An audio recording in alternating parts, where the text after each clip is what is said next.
మళ్ళీ ఓ 3 నెలల దాకా సంక్రాంతి సెలవులు ఇచ్చారు. అప్పుడు కరోనా లేదుగా, సెలవులు బడి బాగుంటుంది. సంక్రాంతి సెలవులు ఇచ్చారు. మళ్ళీ వచ్చాడు. మళ్ళీ ఇక్కడ కూర్చోబెట్టుకుని హిరణ్యకశిపుడు అడిగాడండి, తండ్రి కానీ తల్లి కానీ పిల్లల్ని ఏం అడగాలో తెలుసుకోవాలమ్మా. హిరణ్యకశిపుడు మాటలన్నీ చెడ్డవు కాదు, ఇది మంచి మాట. చోద్యం వయ్యుడు నింతకాలం అరిగన్, తండ్రి నువ్వు లేక నేను చాలా బాధపడతాడు. పిల్లాడు కూడా తండ్రి కూడా కొడుకుని తండ్రి అంటాడు. అది విచిత్రం, గమనించండి. మన సంస్కృతిలో విశేషం అది. తండ్రి కూతుర్ని అమ్మ అంటాడు. అమ్మ ఏమిటండి? చిన్నపిల్లని. అంటే ఆ తండ్రి మనోభావం ఏంటంటే మా అమ్మ ఇలా పుట్టింది, అది అందుకని అమ్మ అంటాడు. తండ్రి కొడుకును తండ్రి అని ఎందుకంటాడంటే మా నాన్నగారు ఇలా పుట్టారు. ఇది మన సంస్కృతి. అంటే ఇదివరకు మన తండ్రికి మనం సేవ చేసినట్టే మనం ఈ పిల్లాడికి చెయ్యాలి. తండ్రి మనం పెంచినట్టే ఈ పిల్లాడిని మనం పెంచాలి. మళ్ళీ తండ్రి తల్లి పిల్లని అమ్మ అంటాం, మనం అబ్బాయిని నాన్న అంటాం. కొడుకు నాన్న ఎలా అవుతాడండి? ప్రేమ అంతే. మన తండ్రి మళ్ళీ పుట్టాడు. ఇదివరకైతే పేరే పెట్టేసేవాళ్ళు, తండ్రి పేరు పెట్టేసేవాళ్ళు, తల్లి పేరు పెట్టేసేవాళ్ళు. అలా కూర్చోబెట్టి ఆయన అడిగింది ఏమిటో తెలుసా? సరిగ్గా ప్రతి వాళ్ళు అడగాల్సిన మాట. పద్యం ఒక్కటి చెప్పి సార్థముగా తాత్పర్యంబు భాషింపుమి, అది పిల్లల్ని పరీక్షించే విధానం. ఏదో 4 ఇంగ్లీష్ మొక్కలు చెప్పు అని కన్యాశుల్కంలోనూ బుచ్చమ్మ వెంకమ్మ అడిగినట్టు అడగడం కదా. వాడు బొట్లేరు మొక్కలు ఏవో చెబుతాడు అక్కడ. దేర్ ఈజ్ ఏ ట్రీ అని మొదలెడతాడు ఇక్కడ. ఆ ఇంగ్లీష్కి మనం పడిపోతాం ఇక్కడ. మా వాడు ఇంగ్లీష్ మాట్లాడాడు. మాట్లాడిన ఇంగ్లీష్ ఏమిటి ఇక్కడ? మాట్లాడిన ఇంగ్లీష్ ఏమిటో గమనించాలి కదా. Johnny hop papa, eating sugar no papa, telling lies no papa, open your mouth ఆహాహా.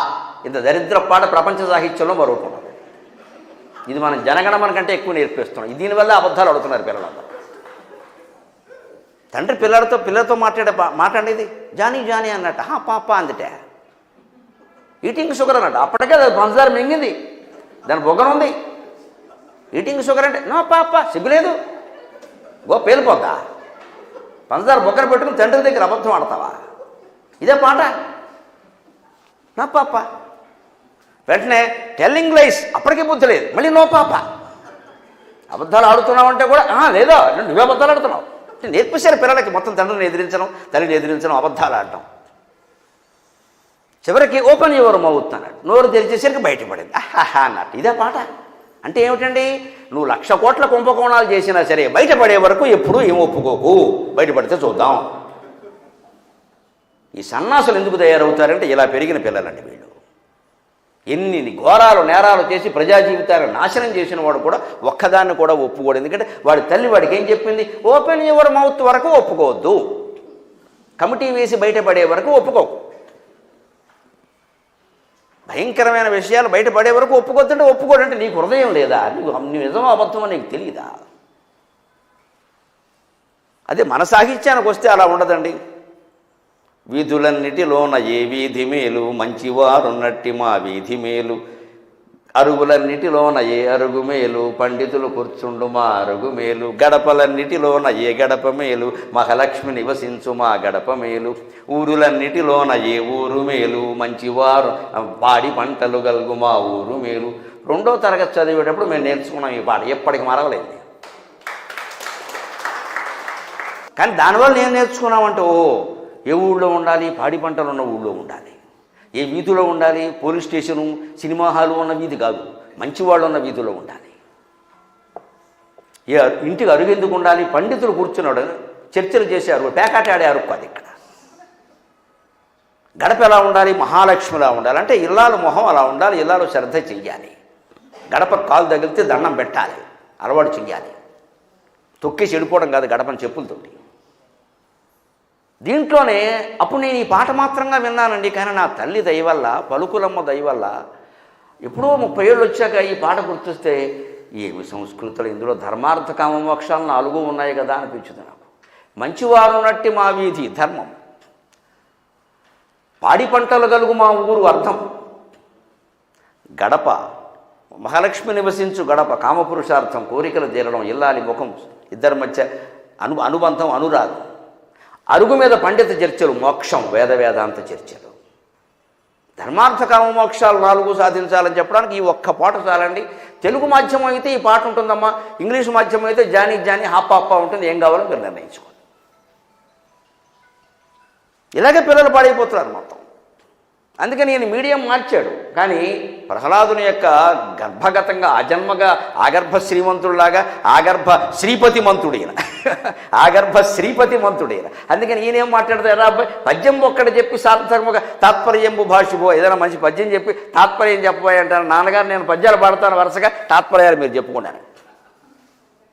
కమలాక్షునర్చించు కరములు కరములు శ్రీనాథు వర్ణించు జిహ్వ జిహ్వ సురరక్షకుని చూచు చోట్కులు చోట్కులు శేషశాయికి మృక్కు శిరము శిరము విష్ణునా కర్ణించు వీనులు వీనులు మన మధువైరిద విలిన మనము మనము భగవంతు వలగొను పదములు పదములు పురుషోత్తముని మీది బుద్ధి బుద్ధి దేవదేవుని చింతించు దినము దినము చక్రహస్తుని ప్రకటించు చదువు చదువు కుంభినీతవు చెప్పెడి గురుడు గురుడు తండ్రి తండ్రి హరిచేరుమనియడి తండ్రి తండ్రి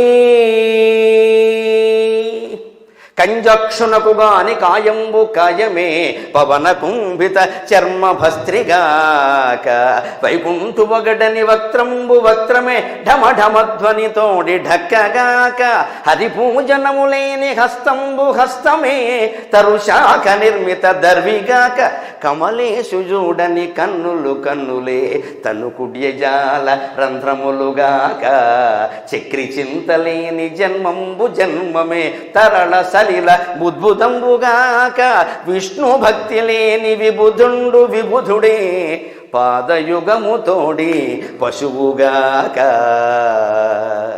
సంసార జిమూత సంఘంబు విచ్చునే తండ్రి వేద వేదాంతాలు చదువుకున్నావు, రాక్షస కులమైతే అయింది కానీ బ్రహ్మరాక్షసుడు కదయ్యా, బ్రాహ్మణుడు కదయ్యా, వేదంలో ఉన్న మాట నీకు తెలియదా? సంసార జిమూత సంఘంబు విచ్చునే చక్రిదాస్య ప్రభంజనము లేక తాపత్రయాభీల దావాగ్నులడగునే విష్ణు సేవామృత వృష్టి లేక సర్వంకషాఘౌఘ జలరాసులింకునే హరిమనీషా బడవా అగ్నిలేక సర్వంకషాఘౌఘ జలరాసులింకునే హరిమనీషా బడవాగ్నిలేక ఘన విపద్గాఢంధకారంబులడగునే పద్మాక్షునుతి రవిప్రభలు లేక నిరుపమా పునరావృత్తి నిష్కళంక ముక్తినిధి కానవచ్చునే నిరుపమా పునరావృత్తి నిష్కళంక ముక్తినిధి కానవచ్చునే ముఖ్యమైన శార్ంగ కోదండ చింతన అంజనము లేక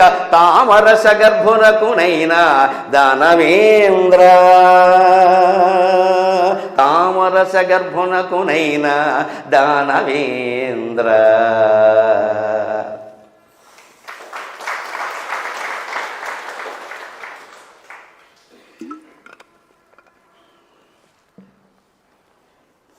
సహజమైన భక్తి అంటే ఇదండి. పోతన సహజ పాండిత్యం, ప్రహ్లాదుడు సహజంగానే భక్తుడు.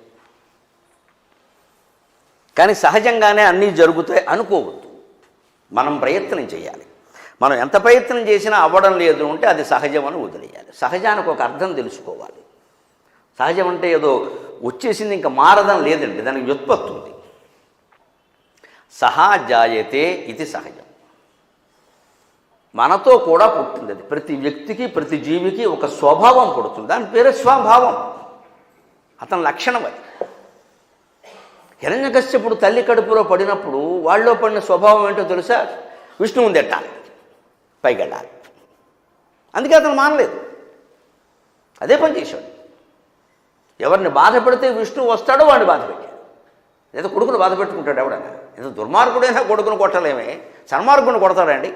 పైగా మామూలుగా కొట్టాడు, భయంకరమైన హింసలు. ఆయన లక్ష్యం వేరే, మనకు తెలియక మాట్లాడతాం కానీ. అది వ్యాస భగవానుడు చెప్పాడు.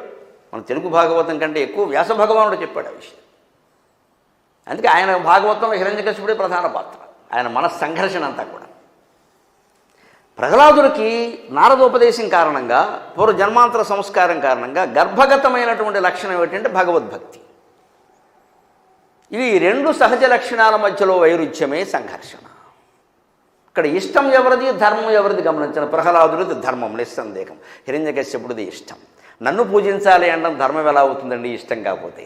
భగవంతుడికి పూజించాలన్నాం ఇష్టం ఏమిటంటే అది ధర్మమే, వేరే చెప్పేది ఏమిటి? అంటే ఇష్టానికి ధర్మానికి మధ్య ఘర్షణే ప్రహ్లాద చరిత్ర, అదే సమస్య. కమలక్షునర్చించు కరములు కరములు శ్రీనాథు వర్ణించు జిహ్వ జిహ్వ. చేతులు ఉన్నది ఎందుకంటే భగవంతుడిని పూజించడానికి, నాలుక ఉన్నది ఎందుకంటే భగవంతుడి గురించి మాట్లాడడానికి. మా జన్మల గురించి మేము ప్రతిరోజు చర్మం గిల్లుకుని ఆనందిస్తామమ్మా. ఇంత అదృష్టవంతమైన జన్మ ఉంటుందా, ఇటువంటి జన్మ ఉంటుందా? రోజు దేవుడి గురించే మాట్లాడక తప్పదు మాకు. మీరు ఇచ్చిన ప్రోత్సాహం అటువంటిది, మీ అభిమానం అటువంటిది. అదే వృత్తి కావడం, అదే ప్రవృత్తి కావడం, అదే ఆధారం అవ్వడం, అదే అన్నం పెట్టడం. నేను నా కుటుంబ సభ్యులు ఎంత అదృష్టవంతులం. ఈ అన్నంతో పిల్లల్ని పోషించాను నేను. అదృష్టం వల్ల వాళ్ళు బాగున్నారు, సంతోషం.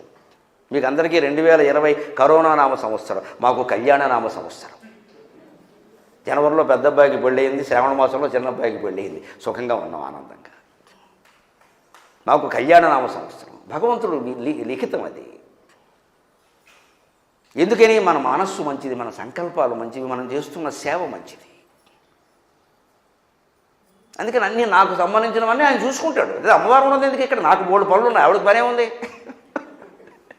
దేవుడికి ఏం పని ఉంది? మా అమ్మ అంటూ ఉండేది, మనిషికి 3 పనులు ఉంటారా, దేవుడికి ఏం పని ఉందిరా, మనుషులను చూసుకోవడం తప్పని. నిజమే, ఆవిడకి పనే ఉందండి, నన్ను కాపాడమే పని. నాకు 3 పనులు ఉంటాయి. నిశ్చలమైన భక్తి మనలో ఉంటే కుటుంబ సభ్యులు సహా ఆయన నమ్ముకున్న వాళ్ళు ఎవరికి ఎటువంటి అపకారము జరగకుండా భగవంతుడు చూసుకుంటాడు. అందుకని కాపాడతాడు ఖచ్చితంగా. ఇంకో పనికి మాలిన కబుర్లు చెప్పడం కంటే అక్కడ గోవిందా గోవిందా అని మనసులో స్మరించచ్చు కదా, పైకి అక్కర్లేదు. అంత గొప్పది. కరములు అనడంలో ఉద్దేశం, దీన్ని లాటానుప్రాస అంటారు అలంకారంలో. అంటే కరములు అంటే రెండిటికి నిఘంటువులో మీకు చేతులనే అర్థం ఉంటుంది. ఆ కరములే నిజమైన కరములు, ఆ నాలుకయే నిజమైన నాలుక. సురరక్షకును చూచు చూట్కులు చూట్కులు శేషశాయకిమరకు శిరము శిరము. శ్రీ మహావిష్ణువును చూసేటువంటి చూపే చూపు. అందుకే చెబుతున్నా, గుళ్ళోకి వెళ్ళినప్పుడు దయచేసి కళ్ళు మూసుకోకండి, శుభ్రంగా చూడండి పైనుంచి కిందికి. సెల్ఫీలు ఫోటోలు తీయకండి, చాలా తప్పు. తీయనివ్వరు కూడా, తీయకూడదు. కానీ కళ్ళు మూసుకోకూడదు. మనకి పెద్ద దిక్కుమాలిన అలవాటు ఏమిటంటే అక్కడ కళ్ళు మూసుకుంటాం, ఇలా చెంపలు వేసుకోవడం ఒకటి. ఇది అదనపు. ఏమిటో ఎప్పుడు పాపాత్మలమనే యథోభావన. అది వదిలేయాలి. మనం గుళ్ళో ప్రదక్షిణం చేసి లోపలికి వెళ్ళామంటే మనంత పుణ్యాత్ముడు ఏంటంటే, వివేకానందుడు చెబుతాడు, అమృతస్య పుత్రాస్తే అంటాడు ఆయన. నే పాపినో అని ఏడవడం మన దగ్గర లేదండి అసలు. యథవసంత పాపి అని దేవుడి గుళ్ళోకి వెళ్ళాక పాపి వాడు ఉంటాడండి? పాపి. మనం పాపాత్మలం కాదండి, అమృతపుత్రుడం మనం. మన హిందూ ధర్మం అది చెబుతుంది మనకి. నువ్వే పాపం చేయాల, అన్ని అనంతుని యొక్క చర్యల్లో భాగంగా జరిగే. ఆచార్య రజనీష్ చెబుతాడు, ఓషో మహాతత్వవేత్త, అన్ని అనంత చర్యల్లో భాగంగా జరిగే. పాపం సమస్య కాదు, పాపానికి సంబంధించిన జ్ఞాపకం సమస్య అంటాడు. ఆ జ్ఞాపకాన్ని పట్టుకుని ఊరికే వేలాడుతున్నావు నువ్వు, ఇది పాపం. వదిలే ఆ విషయాన్ని, జరిగింది పోయిన వదిలే. బాధపడుతున్నావు కదా, ఇంకోసారి చేయకు. ఇలా చేసాం, ఏమవుతుందో అని వీడు ఏడితే ముందే అవుతుంది. ఇక్కడ 3 నెలల ముందే అది వదిలేయాలి. పాప పుణ్యాల చర్చ. గుళ్ళోకి వెళ్ళామంటే పవిత్రుడైనట్టే లెక్క. అందుకని గుళ్ళో కడితే దేవుణ్ణి కళ్ళు మూసుకుని కళ్ళు తెరిచి హాయిగా చూడాలి. నేను అవధానం చేస్తుంటే అడిగారు, అప్రస్తుత ప్రసంగాలు. దేవుడు గుళ్ళోకి వెళ్ళి కళ్ళు మూసుకుందుకుంటే వాళ్ళకు తెలివితేటలు ఉందమ్మా, మనం తప్పు పట్టకూడదు, మూసుకుంటారు. ఎందుకంటే ఆయన చూపు మన మీద పడితే మనం బాగుపడతామో లేదు, కానీ మన చూపు ఆయన మీద పడితే ఆయన మఠాష అన్నాను నేను. ఇక మళ్ళీ ఆ గుళ్ళోకి ఆవిడ వెళ్ళాక మన చూపు అంత గొప్పది. ఎన్ని పనికిమాలిన దృశ్యాలు చూసాం టీవీల్లో, ఈ చూపుతో దేవుడిని చూస్తే ఆయన బాగా అయిపోతాడు. ఇంకా పూజారికి దిక్కూడదు ఇంకా. అందుకని మూసుకుంటారేమో, లేదా మూసుకోవడం ఏంటి అర్థం లేనమాట. సురరక్షకును చూసి చూట్కులు. మీరు ఏ దేవాలయంలోకి వెళ్ళి ఏ దేవతా విగ్రహాన్ని చూడండి, కళ్ళారా చూడండి, మనసారా చూడండి. ఎంతసేపు అవకాశం ఇస్తే అంతసేపు చూడండి. వచ్చి బయట కూర్చున్నాక మెట్లులో ఉంటాయే, అక్కడ కూర్చుని ఆ మూర్తిని మనస్సులో ధ్యానం చేయి. ఎందుకంటే మరి ఎక్కువసేపు చూడనివ్వరు కదా, ఇక్కడ ధ్యానం చేయి. అందుకోసం కొబ్బరికాయ పగల కొట్టుకుని తినడానికి కాదు, అక్కడ ఏదో తిండి అక్కడే మొదలంటారు. ప్రసాదం అంటాం, వెంటనే తినేయాలి ఇప్పుడు అర్జెంటుగా. అందుకోసం ఆ గట్టు ఎందుకంటే కొబ్బరికాయ కొట్టడానికి, అందుకోసం కాదండి. అది ఇంటికి పట్టుకెళ్ళి తినండి. అక్కడ కూర్చుని ఏం మాట్లాడకుండా, భార్య భర్త పిల్లలు ఎవ్వరూ మాట్లాడదు, హాయిగా కూర్చుని మనస్సులో ఆ లోపల చూసిన దివ్యమంగళ విగ్రహాన్ని మనస్సులో ఒక 5 నిమిషాలు ధ్యానం చేయాలి. తర్వాత ఇంటికి వెళ్ళండి. అప్పుడు గుడి దర్శనం సంపూర్ణమైన ఫలితాన్ని ఇస్తుంది, గొప్ప అనుభూతిని ఇస్తుంది. ఇది సురరక్షకును చూచు చూట్కులు శేషసాయకి మృక్కు శిరము. భగవంతుడు గుళ్ళోకి వెళ్ళినప్పుడు ఖచ్చితంగా తల వంచి నమస్కారం చేయాలి. పెద్దవాళ్ళైనా అంతే, భగవంతుడైనా అంతే, తల్లి తండ్రి గురువు, అంతకంటే ముందు దేవుడు. తల వంచి నమస్కారం చేయాలి. ఎందుకని? మెదడు ఇక్కడ ఉంటుంది, కొంతమందికి మోకాల్లో ఉంటుంది, అది వేరే విషయం. ఇక్కడ ఉన్న వాళ్ళందరూ తల వంచాలి, మోకాల మీద ఉన్నవాడు మోకాలు వంచుతాడు. మెదడు ఇక్కడ ఉంటుంది. ఆ మెదడులో ఉండేదే అహం, నేను అనే భావన. అది పోవాలి. అంటే భగవంతుని యొక్క దృష్టి, భగవత్పాద స్పర్శ ఇక్కడ పడాలి. అందుకే మన గుళ్ళో ఆచారం అండి, శఠగోపం పెడతారు. అది భగవత్పాదం, పాదుకలు అంటారు. అది ఇక్కడ తగలాలి. అలాగనే ఇలా పట్టేసుకుని పట్టుకుపోకూడదు. మనకు ఓవర్ యాక్షన్ ఎక్కువ. అది ఇక్కడ తగలాలని గరికపాటి వారు చెప్పారని పట్టుకుపోతాడు ఎవడో. మా ఇంట్లో పెట్టుకుంటాం. తగలాలి. ఆ పాదుకలు మనకి శిరస్సుకు తగిలినప్పుడు అంటే కళ్ళు మూసుకుని మనస్సులో భగవత్పాదం అని భావించాలి. మీరు భావిస్తేనే అది ఫలిస్తుందండి. ఒట్టి ఇత్తడి గొట్టం పెడితే ఫలించదండి. ఆ పాదుకల్లో ఏదో ఉందనుకోకుండా మా ప్రతి విగ్రహంలో మహిమ కాదని మీ మనస్సులో ఉంది మహిమ. మీరు భావిస్తే మీరు విష్ణువు, మీరు భావించకపోతే వీధిలో మనిషి. It is depended on your opinion, your feeling. నువ్వు గుళ్ళోకి వెళ్ళినప్పుడు నువ్వు దేవుడిని గుళ్ళో కొన్నాను భావించు. ఊరికే విగ్రహం అనుకుంటామేంటి? దేవుడి పాదాలే తగులుతున్నాయి మనకి. నిజమే, నారాయణమూర్తి పాదాలు అంటే మనం తల వంచమా? ఆ స్పర్శ తగులుతుంటే భగవంతుడి పాదాలు నాకు తగులుతున్నాయంటే మనం తప్పు చేస్తామండి? అసలు మెదడులో ఆలోచన వస్తుందా? ఈ అనుభూతి పొందుతూ దేవాలయ వ్యవస్థను ఉపయోగించుకుంటే హిందూ ధర్మాన్ని మించిన ధర్మమే లేదండి. అసలు ఎంత అవకాశం మనకిది! ఎన్ని దేవతలు, ఎన్ని ఉత్సవాలు, ఎన్ని ఊరేగింపులు, అవన్నీ వదిలేయండి. ఎన్ని సెలవులో మనకున్న సెలవులు అవడికి నెలకు 2-3 సెలవులు కనీసం ఎగ్గొట్టడానికి. ఇంత గొప్ప నాగరికతను మనం వృధా చేసుకుంటున్నాం. అందుకని చెబుతున్నాం, శేషసాయికి మరొక్కు శరము విష్ణుని ఆకర్ణించు వీణులు. చెవులతో వినాలి కదండి, మాటలు వినలేకపోతున్నాం కాదమ్మా. వింటున్న మాటలు మంచివా కాదా? చాలు. పనికి మాలిన మాటలు వినకపోవడమే మంచిది. అంటే మాట్లాడుకునేటప్పుడు కూడా భగవంతుని గురించిన మాటలు ఎక్కువ వీలైనంత వరకు. మధువైరద విలిన మనస్సు. మాటలు ఏవైనా రకరకాలుగా ఉండొచ్చు. మనస్సును కనుక భగవంతునికి అర్పించగలిగితే ఇక అంతకు మీరు ఏం మాట్లాడినా పర్వాలా, ఏం చేసినా పర్వాలా, మనస్సు లగ్నం కావడమే ముఖ్యం. ఏదో తింటూ ఉన్నాం, ఏదో మాట్లాడుతూ ఉండొచ్చు. ఒకసారి ఎదుటి వాళ్ళే మాట్లాడుతున్నారండి, మనకేదో ఇష్టం లేదు, వినండి. వింటూ ఉండండి, వాళ్ళు సంతోషిస్తారు. మనస్సులో నమశివాయ జపఫలం వచ్చేసింది. వారికి కూడా వచ్చింది. వారు సంతోషించడం కోసం వింటున్నాం. మనకి ఇష్టం కావచ్చు, లేదా విసుగు రావచ్చు, ఏదైనా కావచ్చు. కానీ జపం చేసుకోండి. ఇక్కడ కూడా ప్రవచనం చెప్పేవారు బాగా చెప్పట్లే, మీకు నచ్చరా, కానీ కూర్చున్నారు, మధ్యలో వెళ్ళొద్దని ఎవరో చెప్పారు, కానివ్వండి, జపం చేసుకోండి. అఫలితమైన వస్తుంది. అందుకే ఆ మనస్సుగా జపాన్ని అలవాటు చేయాలి. భగవంతు వలగను పదములు ప్రదక్షిణం చేస్తాం. మనం లెక్కెట్టుకోకూడదండి. 36 చేశా, 76 చేసా, నేను మొక్కుకున్నా. ఎవడు మొక్కోమన్నాడు? పక్క దెబ్బ మొక్కు ప్రదక్షిణం మొక్కడం ఏంటండి? ఎందుకు ఏమైనా వ్యాయామమా? 3 ప్రదక్షిణాలు లెక్క.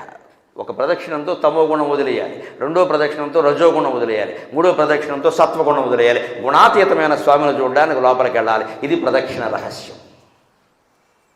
మనకి ఆంజనేయ స్వామికి 11, వినాయకుడికేమో 22, అమ్మవారికేమో 36, ఇలా లెక్కలు ఎట్టాం మనం. ఇక్కడ అన్ని తూకాలు తోస్తూ ఉండం మనం ఎంతసేపు. నీ ప్రదక్షిణం కోసం ఆయన అక్కడ కూర్చున్నాడు, ఇక్కడ పని లేక. ప్రదక్షిణాలు లెక్కలు పెట్టుకుని వాటికి మొక్కుబొళ్ళు పెట్టి అక్కడికేమో నేను మొక్కుకున్నాను, నా పని అయింది. ఏమిటమ్మా ఆ పని అంత గొప్పదో ఆలోచించండి. అసలు భగవంతుడి మీద మనస్సు పెట్టి ప్రదక్షిణం చేయడం కంటే ఈ దిక్కుమాలిన పని, ఇది ఉద్యోగమో పెళ్ళో ఏదో అది పెద్ద గొప్పదండి. అది పెళ్ళైనంత మాత్రాన సుఖంగా ఉంటామా? ఉద్యోగం వచ్చినంత మాత్రాన సుఖంగా ఉంటామా? చదువుకున్నంతకాలం ఉద్యోగం ఉంటుంది. ఉద్యోగంలో చేరిన తర్వాత అయిపోయిన సాఫ్ట్వేర్ హార్డ్వేర్, మనిషి నోవేర్. ఇప్పుడు ఇంకా వర్క్ ఫ్రమ్ హోమ్ వచ్చింది. దీన్నే అధిక మాసం తద్దినమంట. Work from home. ఇదివరకు వర్క్ అక్కడ కూర్చొని చేసినప్పుడు సాయంత్రమైనా బయటకు వచ్చేవాడు. ఇప్పుడు అది లేదు. చెయ్యి మొత్తం తోసేస్తున్నారు. అదే జీతం. ఏమన్నా అంటే తోయి బయటకు పో సిద్ధంగా ఉన్నారు. ఏమైందండి మొత్తం వ్యవహారం? ఈ ఉద్యోగంలో సుఖం ఉందా? ఇది రావడం కోసం పెద్ద యాతన. ఇంత కష్టపడి రాత్రింబవళ్ళు పనిచేసాక వాడు 50,000 60,000 ఇస్తే దాంతో ఏమి సుఖపడతామని నిద్రే లేదు ఎక్కడ. ఎందుకంటే ఈ ఉద్యోగం మానేసి భార్యాభర్తల్లో ఒకళ్ళే ఉద్యోగం చేసి దాంతో సరిపెట్టుకుని ఉండగలిగితే సుఖంగా ఉంటుంది సంసారం. ఉండగనొక్క పాకయు పరుండగ చాపయు. జంజాల పాపశాస్త్రి గారు చెబుతాడు అద్భుతమైన మాట, ఇంత డబ్బు నీకు అవసరం అని. ఉండగనొక్క పాకయు పరుండగ చాపయు రొట్టెలొక్కటో 2 భుజింప దెందమలరింపక శ్రీమతి చెంతనుండగా పండుగగా అదే జీవితము. నీ భార్య నిన్ను ప్రేమిస్తుందా? నీ భర్త నిన్ను ప్రేమిస్తున్నాడా? అమ్మా నీకోసం నేను ఉన్నానయ్యా అని భార్య ఇలా చేతిలో చేవేస్తే ఆ మగాడు ఎంత అదృష్టవంతుడు, శ్రీ మహావిష్ణువు కదా. నీకేమిటి భయం నేనుండగా అని భార్య భుజం మీద చేవేస్తే ఆ స్త్రీ లక్ష్మీదేవి కదా. సంసారం అలా ఉందా లేదో చూసుకోవాలి. కానీ మా అక్కకి పెద్ద అపార్ట్మెంట్ ఉందా, మనకు లేదు. ఇది గొడవ ఇక్కడ. ఎవరో అక్క చెక్క, ఈ పోలికెందుకు? వాళ్ళకి ఇంత డబ్బు ఉంది, మనకి లేదు. వాళ్ళకి సొంత కారు ఉంది, మనకి లేదు. 20 ఏళ్ల బట్టి ఈ రంగంలో ఉన్నా, ఇంతవరకు నాకు సొంత కారు లేదు, సుఖంగా ఉన్నాను. నాకు కారు ఉంటే శర్మగారు కారు ఎందుకు పంపిస్తారు? నేను వేసుకురావాలి. నా బోటు వృత్తిలో ఉన్నవాడికి సొంత కారు ఉండకూడదు. నీకు కొనలేదు, ఎప్పటికి కొనలేదు. శనగలు తిన్నా, చేతులు కడుక్కున్నాను, అయిపోయింది. చాలామంది మమ్మల్ని ఆక్షేపిస్తారు. ముఖ్యంగా పాపం నేను ఉన్నమాట చెప్పాను, నన్నే కూడా ఉండండి అదేనా పాపం వెళ్ళాలని అంటానండి. మీ కారు లేదు, ఏదో కారు లేనట్టే. కారు లేకపోతే ఎంత బాధో, కారు లేకపోతే మీకు కారు లేదా?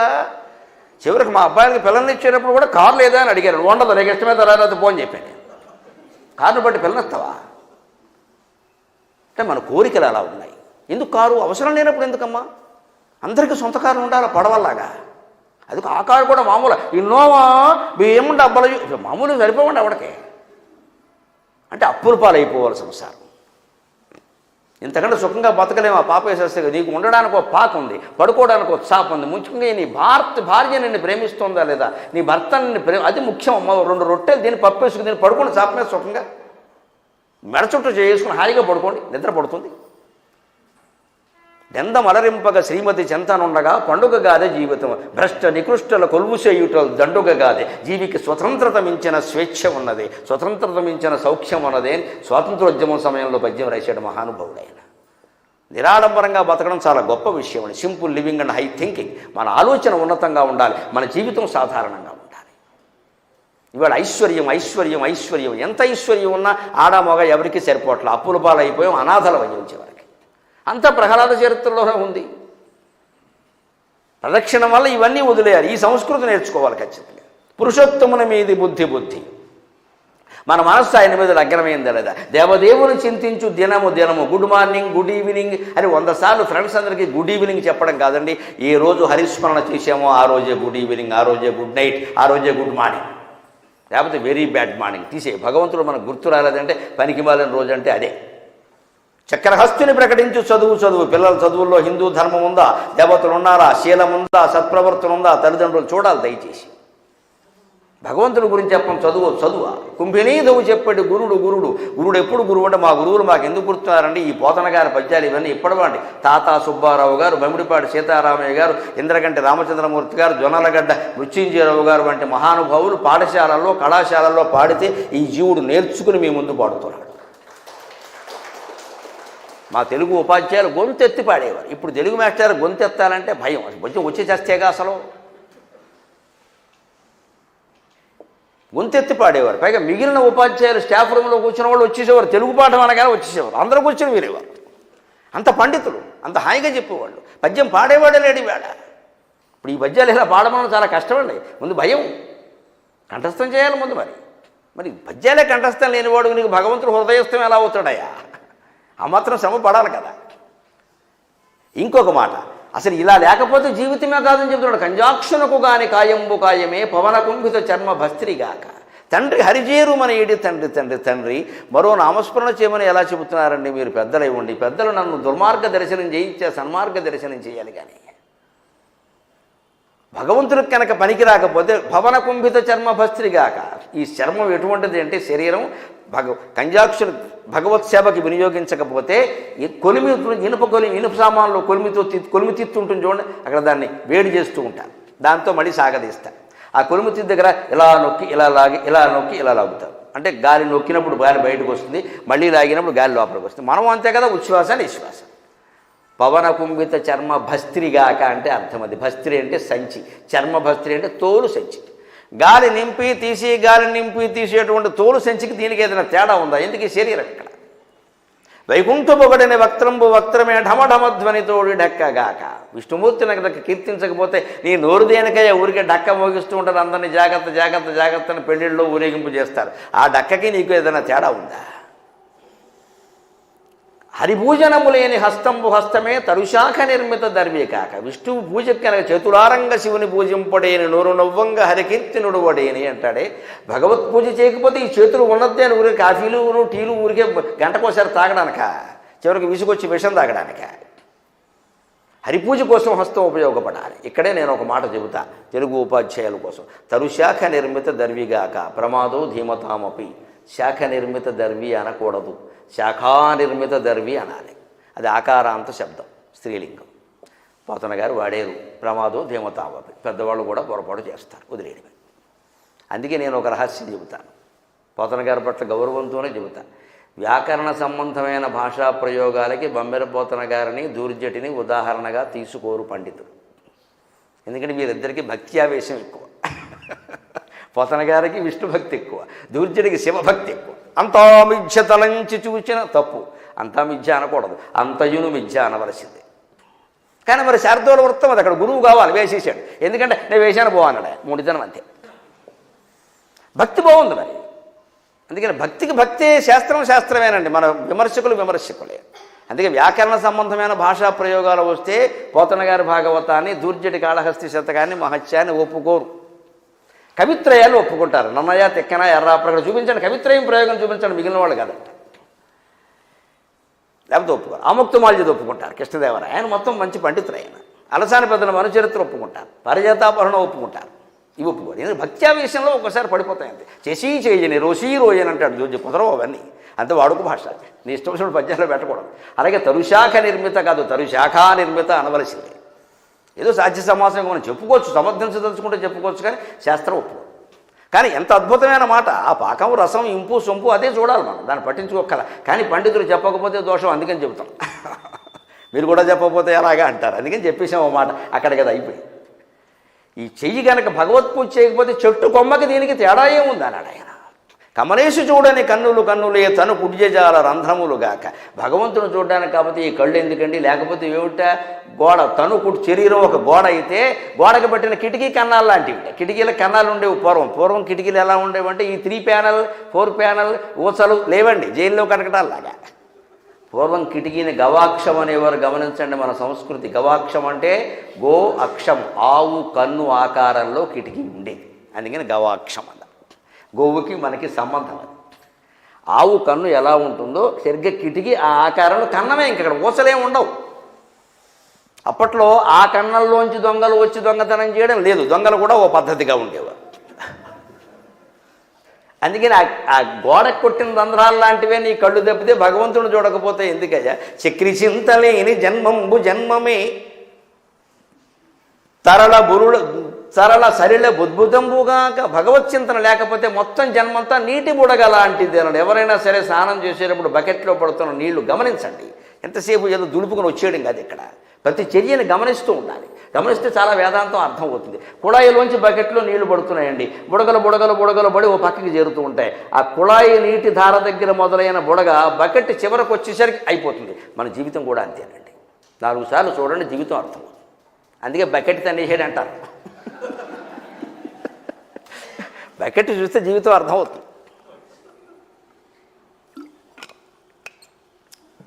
ఇంకా సముద్రంలోనో ఎక్కడో బుడగలైతే కొద్ది దూరం వస్తాయి, బకెట్లో ఇది ఉన్నదంత ఇంతేగా, దాని వ్యాసం ఎంత, వ్యాసార్థం ఎంత, అందులో మధ్యలో ఉంటుంది కూడా సహజంగా. అక్కడి నుంచి నీటి బుడగ బయలుదేరింది అనుకోండి, మీరు చూడండి, గమనించండి. ఇప్పుడు బయటకు వచ్చేసి ఏమన్నా కొంపలు అంటించడం తప్ప. అందుకనే కాస్త బుడగ ఇలా ఇలా ఇలా వచ్చి బకెట్ అంచు తగలగానే పేలిపోయింది. మన జీవితం కూడా అంతే. ఈలోపు ఆ నీరు పేలినా ఏమైనా సార్థకమైంది, దాని పని చేసింది. మన పని మనం చేసామా? ఇది పేలిపోతాను ఏదైనా ఉందా? అంత మాత్రమేనా? అంటే తరళ సరళ బుద్భుతం అన్నాడు. భక్తి జ్ఞానం వైరాగ్యం నేర్పి ఇలాంటి పద్యాలు కదండి పాఠాల్లో ఉండాల్సింది. పిల్లలు మంచివాళ్ళు అవ్వాలంటే వీటి వల్ల అవుతారు.